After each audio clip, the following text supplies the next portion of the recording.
Según información que presentó el portal Reuters, el presidente de los Estados Unidos de América, Joe Biden, presentará una nueva propuesta de presupuesto militar ante el Congreso estadounidense. Esto porque, argumenta Joe Biden, se trata de una situación de seguridad nacional ante Estados Unidos, debido a la crisis que se está llevando a cabo en el este de Europa en el enfrentamiento entre Rusia y Ucrania. La propuesta de Joe Biden para incrementar el presupuesto militar asciende a 813 mil millones de dólares. Sí, escuchaste bien, 813 mil millones de dólares o billones de dólares como se conoce en Estados Unidos. Además, en la misma conferencia de prensa, el presidente Joe Biden ratificó sus palabras que dio en Polonia y que causaron muchísima polémica a niveles geopolíticos internacionales, de que Vladimir Putin no debería de permanecer en el poder. Una declaración que casi iba alentada a que el pueblo ruso se levantara para destituir a Vladimir Putin. La Casa Blanca, después de estas palabras que dio Joe Biden en Polonia, salió a decir que Estados Unidos no tiene intenciones de cambiar a ningún gobernante ni a imponer a otro en Rusia. Sin embargo, Joe Biden, les digo, ratificó sus palabras y dijo que él no tiene intenciones de cambiar a ningún presidente en ningún lado, pero dijo, según él, conforme a sus creencias y valores, no cree que Vladimir Putin deba de permanecer en el poder porque representa no solamente un problema para los rusos, sino también para todo el mundo. Bienvenidos a un nuevo video de geopolítica en el cual, como ustedes ya saben, les voy a platicar lo más importante que ha acontecido a niveles geopolíticos y diplomáticos alrededor del mundo. Y como ya les contaba, este aumento del presupuesto estadounidense para el poderío militar y la renovación del ejército va encaminada específicamente, según el Pentágono, en incrementar, pues digamos, la disuasión que tiene Estados Unidos ante Rusia y China. Rusia encaminada al problema del este de Europa frente a Ucrania y China encaminada al problema que podría representar en el futuro para la anexión de Taiwán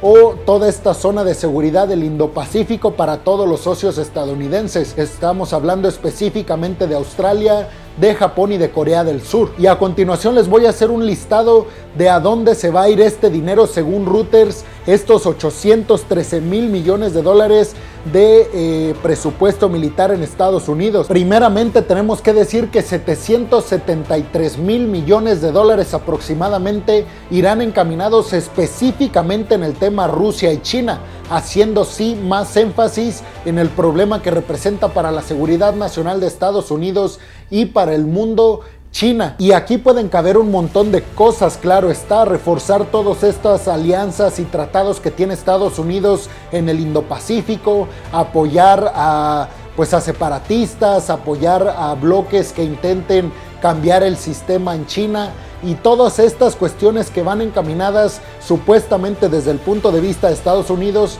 para mantener seguro al mundo, pero que para China representa obviamente una intención de interferencia en el gigante asiático. Siguiendo con la lista, otros 130 mil millones de dólares irán destinados específicamente a la investigación científica para la innovación y el desarrollo de tecnología militar, esto para ganarle la carrera armamentística a Rusia y China, que sabemos son dos potencias militarmente hablando fuertísimas, a lo mejor no al nivel de Estados Unidos, pero seguramente si siguen con este incremento en el gasto militar, tanto Rusia y China eventualmente logren superar a la potencia estadounidense. Y otros 40 mil millones de dólares también irán destinados a la CIA y al FBI, que sabemos son estas agencias estadounidenses que básicamente funcionan pues para espiar y de alguna manera supuestamente mantener la paz, la CIA a niveles internacionales y el FBI a niveles en Estados Unidos,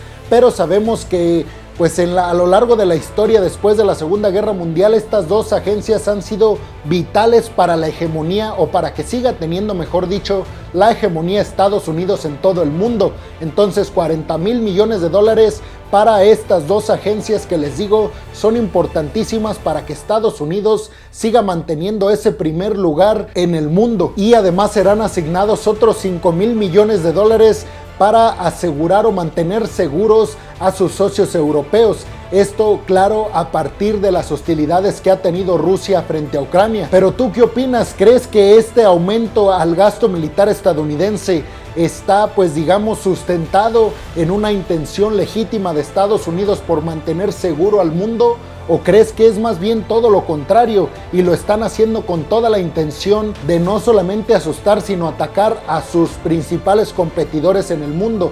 Déjame tu opinión en los comentarios. Y en otras noticias muy importantes a niveles geopolíticos, yo creo que la más importante hasta este momento es que en Estambul, que sabemos Turquía es la sede ya de estas reuniones de negociaciones para frenar el alto al fuego, para llegar a un tratado de paz entre Rusia y Ucrania en esta guerra que están teniendo, en este enfrentamiento mejor dicho, pues Estambul es ahora la sede. Sabemos que se cambió de Bielorrusia porque Bielorrusia claramente tenía una postura muy marcada hacia Rusia. Entonces Turquía sí tiene muy buenas relaciones con Rusia, pero también es miembro de la OTAN, lo que de alguna manera le da un mejor estatus en cuanto a la creencia de que es más imparcial de lo que tenía Bielorrusia. Pero bueno, finalizaron estas negociaciones el día de hoy y pues se llegaron aparentemente a muy buenos puntos. El día de ayer yo estaba informando porque según era la información que se tenía a niveles internacionales de que no habría pues en sí logros significativos en esta reunión, en esta ronda de negociaciones.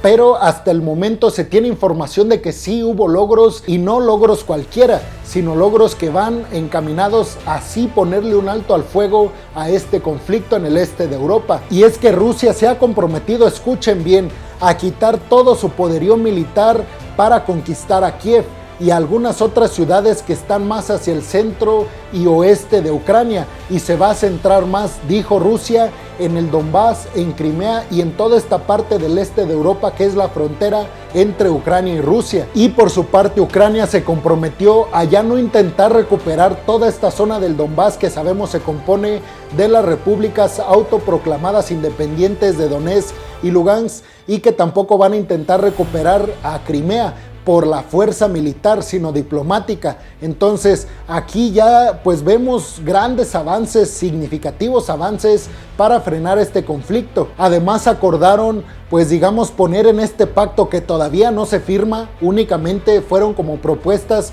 bien recibidas por ambos lados, pero Ucrania propuso pues una relación bilateral en estas zonas, tanto en Crimea como en la zona del Donbass. Es decir, que no sería únicamente una zona de Ucrania, pero tampoco sería una zona únicamente de Rusia, sino que sería una zona controlada por los dos países, tanto por Zelensky como por Vladimir Putin, y que esto se discutiría 15 años después del día de hoy. Es decir, que hoy quedaría tal y como están las cosas, los dos llegarían a acuerdos en toma de decisiones de estos dos lugares, pero en 15 años se diría qué pasaría con todo ese terreno, si finalmente pasa a manos de Rusia o finalmente se queda con Ucrania. Es decir, que todo lo que estamos viendo, si para el conflicto y llegan a este acuerdo, posiblemente en 15 años volvamos a repetir la historia de una guerra entre Ucrania y Rusia. Sin embargo, el representante ucraniano, que además pues es como un tipo asesor del presidente ucraniano Volodymyr Zelensky, dijo en una rueda de prensa posterior a la finalización de esta ronda de negociaciones que aunque todas estas propuestas se pusieron en la mesa, nada se va a firmar hasta que Rusia no saque hasta el último soldado y hasta el último tanque de territorio ucraniano. Por su parte, el Kremlin se pronunció a propósito de estas acusaciones que ha tenido Occidente de que están próximos o muy tentados a utilizar armas nucleares, biológicas o químicas. Por esta parte les digo, el Kremlin dijo posterior a esta reunión que ellos no tienen ninguna intención de utilizar estas armas y que únicamente se plantearían la idea de utilizarlas si, digamos, el poder en Rusia, es decir, Vladimir Putin, está amenazado ya sea por Occidente o por la propia Ucrania. Y en otra noticia que va encaminada casi al mismo sentido de la que les acabo de mencionar anteriormente, el presidente Erdogan de Turquía está tratando de mediar para una reunión cara a cara entre Volodymyr Zelensky y Vladimir Putin. Esto lo dijo ahí enfrente de la comitiva de Ucrania y de la comitiva de Rusia en esta ronda de negociaciones, y propuso, les digo, esta reunión cara a cara entre el presidente ucraniano y el ruso para llegar a un mejor acuerdo y digamos que sellar todas estas propuestas que les digo fueron muy positivas que se realizaron en esta ronda de negociaciones entre ayer y hoy en Turquía. Lo positivo también de esto es que ninguna de las delegaciones negó este posible encuentro, es decir que estaríamos próximos a ver una cumbre entre Volodymyr Zelensky y Vladimir Putin, lo que sería histórico. También tenemos que decir que Zelensky se ha dicho pues interesado y de hecho ha tenido varias propuestas contra Vladimir Putin para que se reúnan cara a cara. Y aunque Vladimir Putin no ha dicho que no a estas reuniones, tampoco se ha pronunciado al respecto. Y es que lo que sí ha dicho Vladimir Putin es que no tiene intenciones y que el Kremlin tiene cero intenciones de cambiar el estado en Ucrania, es decir, sustituir a Volodymyr Zelensky por otro. Dicen, ellos siguen con su discurso de que Rusia únicamente quiere desnazificar a Ucrania y además desarmarla. Esto porque representa un peligro de seguridad nacional para la propia Rusia. Y en otras noticias, el Congreso en Perú rechaza pues cambiar el poder, cambiar a Pedro Castillo por otro presidente, destituirlo pues. Esta destitución de Castillo ha sido empujada claramente por la oposición, sin embargo no contó con el apoyo necesario en el Congreso para que se llevara a cabo esta destitución que quiere no digamos la derecha en Perú, sino la oposición. Creo que es un término mejor para este problema. Y es que para que se llevara a cabo esta destitución se ocupaban 87 votos a favor. Únicamente se consiguieron 55 votos para que se llevara a cabo esta destitución de Castillo. 54 votos estuvieron en contra y 19 fueron pues digamos abstenciones, se negaron a votar tanto a favor como en contra. Ya es el segundo intento de destituir a Pedro Castillo en Perú. Esto por los malos resultados que ha tenido el presidente peruano, pero además por la inseguridad que transmite a la población y sobre todo pues a los líderes políticos, especialmente a la oposición, de que en 8 meses ha cambiado 4 veces su gabinete. Imagínense eso. Posteriormente a que Castillo permaneció en el poder y que así se acordó en el Congreso, les digo, por la falta de votos a favor de su destitución. En este mensaje Pedro Castillo les dijo a todos, incluido les digo a este bloque opositor, que todos deberían ir en un mismo sentido en pos o a favor del Perú y del desarrollo del país. También hay que decir que el Congreso desestimó la intención de la oposición de realizar una tercera o un tercer intento de destituir a Pedro Castillo, que supuestamente estaba programada para finales de este año. Entonces por el momento se puede tranquilizar Pedro Castillo, que seguramente tendrá ya asegurado terminar su mandato. Y en otras noticias que van más encaminadas a este tema de Rusia y de su posición frente a las sanciones occidentales, todo este bloque de países con economías emergentes, el BRICS, que sabemos cabe Brasil, Rusia, la India, China y Sudáfrica, que están hoy en día entre la espalda y la pared, porque pasa y pasa el tiempo de esta invasión rusa hacia Ucrania y estos países socios de Rusia, socios importantes además, se niegan pues digamos a catalogar tanto buena como mala la acción de Rusia frente a Ucrania. Se niegan a condenar a Rusia, pero también se niegan a decir que esto era una acción necesaria para la seguridad nacional de la propia Rusia. Y es que están siendo muy presionados por Occidente ya a aclarar su postura frente a este conflicto. Sin embargo, hay que decir que ellos, al rechazar este ataque de Rusia hacia Ucrania, estarían digamos no apoyando a un miembro de este grupo que digamos se interpretaría diplomáticamente como una traición muy fuerte por parte de estos países, que además no tienen una buena relación con Occidente, que son los países que están sancionando a ese socio que ellos están planteando en apoyar. Pero por otro lado, si no condenan las acciones de Rusia, se pueden ver también ellos envueltos en un paquete de sanciones por parte de Occidente. Entonces digamos que aquí estos países están tratando de decidir entre los intereses del grupo o los intereses propios, y al parecer, y ahorita les voy a decir en qué papel está cada uno, van a tomar el rumbo la mayoría de estos países de apoyar pues digamos no directamente a Occidente, pero sí irse más a las intenciones que tiene el bloque occidental frente a Rusia. Es decir, en pocas palabras, se están planteando la posibilidad de la mayoría de estos países, ahorita les voy a decir quiénes, de no apoyar a Rusia ante el conflicto de las sanciones occidentales. Y es que este bloque del BRICS tendría la oportunidad e inclusive la necesidad e incluso la responsabilidad de apoyar a Rusia ante sus conflictos contra Occidente. Digamos pues hacerle préstamos para que la economía rusa no cayera estrepitosamente como lo ha hecho hasta estos momentos. Y es que les digo, ya entrando en las características o en la postura que tiene cada país miembro de este bloque de economías emergentes, tenemos que decir que pues claro, es entendible que ellos están contra la espalda y la pared. Sin embargo, el director de BlackRock, Larry Fink, dijo que México, Estados Unidos y Brasil, refiriéndose específicamente al continente americano, tienen una oportunidad de oro para elevar sus producciones de petróleo y mejorar sus ingresos a niveles internacionales. Esto para llenar la demanda que está causando que Rusia ya no va a proporcionar ciertas cantidades de petróleo al mundo. Es decir, que estos países tienen pues la oportunidad de sustituir el petróleo ruso por el petróleo de cada uno de estos países. Y es que Brasil ya ha afirmado y ya anunció además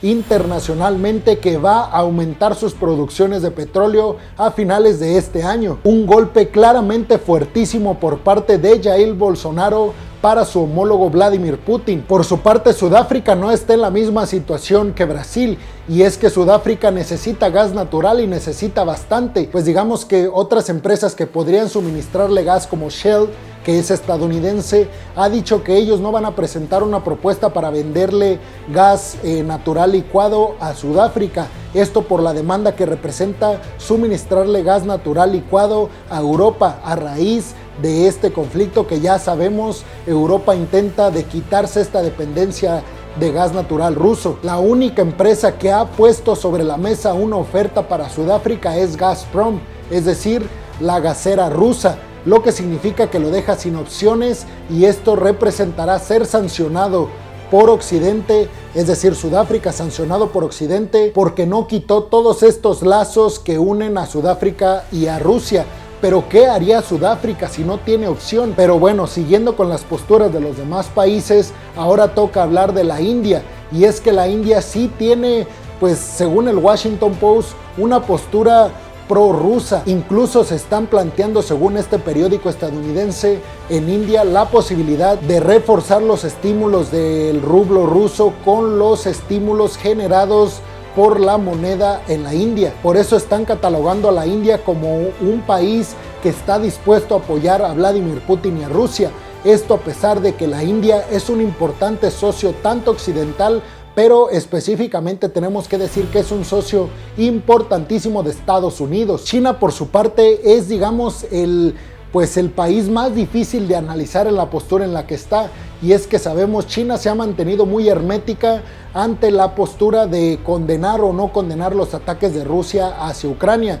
Esto porque claramente, aunque Rusia y China son socios importantísimos, representa apenas un 14% los tratados que tienen Rusia y China con los tratados que tiene económicamente hablando China y Europa. Entonces también para China no es un gran negocio quitarse a sus aliados occidentales e irse directamente con Rusia. China es hoy en día la economía que es gracias a todos estos lazos que se han tejido con Estados Unidos y con Europa. Y en otras noticias tenemos que decir que China enfrenta un nuevo confinamiento ante una nueva ola de COVID-19, y en esta noticia que les quería dar pues era básicamente esto, para informarles que estamos viendo un resurgimiento de casos de COVID-19 en China, donde comenzó el COVID-19. Y si nos trasladamos 2 años atrás, recordemos que así empezó todo, y es que primero pasó en China y posteriormente llegó a Europa, Estados Unidos, Canadá y Reino Unido, y posteriormente a todos los demás países del centro y sur del globo terráqueo. Pero ¿ustedes qué opinan? ¿Creen que lo que está viviendo China actualmente es un adelanto de lo que viviremos los demás países en unas cuantas semanas? Déjame tu opinión en los comentarios. Y en otra noticia, Estados Unidos, Europa, geopolítica y diplomáticamente hablando, están viendo con mucha preocupación todo lo que está pasando en México. Esto supuestamente por violación a la democracia y a los derechos humanos. Y es que el presidente de México, Andrés Manuel López Obrador, aseguró que presentará una reforma a gran escala para todo lo que tiene que ver con cuestiones electorales. Dijo el presidente que todos los magistrados y consejeros tienen que ser elegidos por el pueblo, es decir, que se llame a votaciones para elegirlos. Y además dijo que en esta reforma plantará